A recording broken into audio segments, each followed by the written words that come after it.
thumbs down. A Target 7 investigation revealed 40,000 of you called 911 last year and were put on hold. But imagine actually talking to a 911 operator while someone is breaking into your home and waiting an hour for the cops to get there. Yeah, Target 7's Shelby Cashman investigates how long it takes for police to get to you when you need them the most.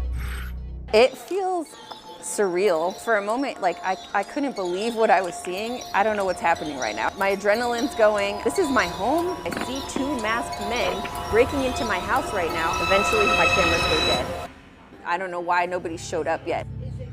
Erica Scott got an alert someone was at her front door.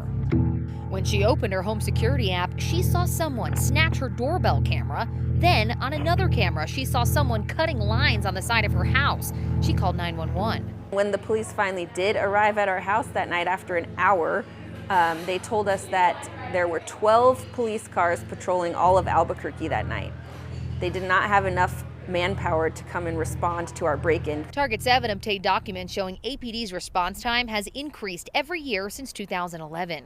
8 years ago, it took APD an average of 25 minutes to get an officer to you, whether it was life or death situation or just a minor traffic accident. Now it takes 48 minutes. That is an increase of 93%. So, Scott and thousands of others throughout the city are fed up, and it's keeping Aaron Jones in business. It's an absolute sad state of affairs. He owns International Protective Service. We absolutely have privatized policing. He says more than 1,100 people in Albuquerque have hired him because they're fed up with the slow response times from APD. Now, if there's an emergency, his clients can call his armed security officers. This is a map of all his customers. They're all over town. We've had to do everything that law enforcement does, but we're just unfortunately having to try to do it better. We are in a pickle.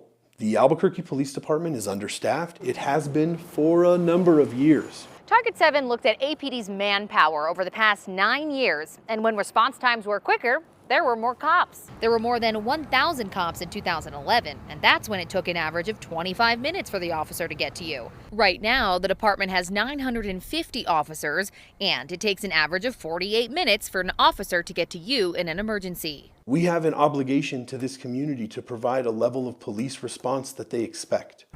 And I don't believe that we are at the current level to be able to be everything to everyone. Sean Willoughby is the president of the police union. He says although in recent years APD has hired more officers, not all of them are patrolling the streets. I think APD is doing the best that it can with the resources that it has. Erica Wilson has been trying to come up with a solution. She's in charge of Albuquerque's 911 center. In March, she changed how APD responds to calls. So here's an example of how dispatchers prioritize calls 1 year ago. So say I called 911 because I locked my dog in the car. That would actually get the same priority as if a man was trying to break into my home with a gun. Now, only calls involving life or death are given that top priority. Since these changes have been made, police have been getting to those emergency calls more quickly, but overall, when you need a cop in Albuquerque, the average wait time is 48 minutes. For Target 7, I'm Shelby Cashman.